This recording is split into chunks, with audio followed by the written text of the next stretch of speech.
Did you know there are renewable sources of heat we can use for energy just beneath our feet? In this month's edition of Shifting Seasons, Chief Meteorologist John Carroll goes in depth about geothermal energy, looking at how it works and if this source of energy could be an option for the future of Central Oregon.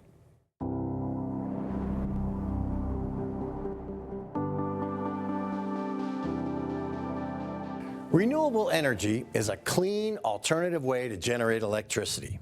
The most common forms of renewable energy are hydropower, solar, wind, and geothermal energy. Now, hydropower energy is generated by using the movement of water.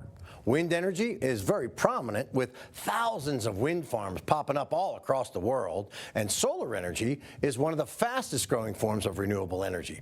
Still not as popular as wind energy, but with new technologies surrounding the efficient use of solar energy, it's becoming much more popular.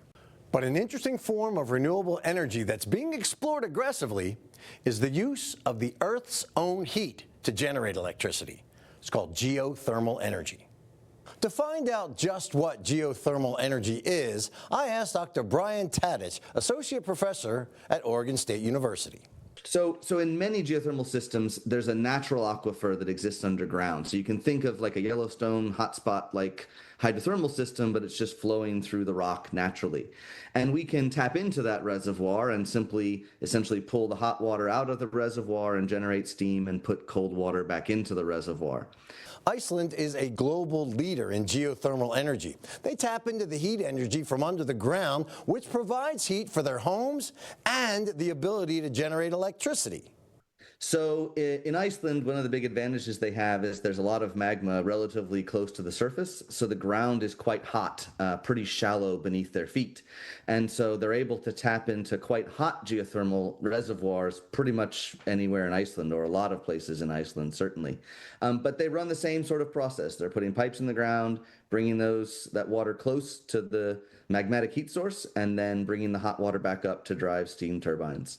Locally, Klamath Falls sits on a geothermal hotspot and uses an underground heat source to heat the Oregon Institute of Technology and some other buildings in the town. And it's currently modernizing their facility in an effort to become more efficient. But to tap into the Earth's energy the way that Klamath Falls does, you have to be close to the heat source. But that may be changing. For several years in southern Deschutes County, a revolutionary form of geothermal heat energy extraction is being developed, enhanced geothermal systems. It's called the Newberry Project, and this is how it should work. Enhanced geothermal is typically used where we want to extract heat quite deep down in very hot rock, where the rock really doesn't have a lot of space for water to flow through it. And so the enhanced geothermal process breaks up that rock some, creates a path for water to move from one well to the other. And then as we pass water through that hot rock, we extract heat from the rock, and that very hot water then comes back up to the surface, and we use it to drive steam turbines to generate electricity. But are there any concerns about increased seismic activity?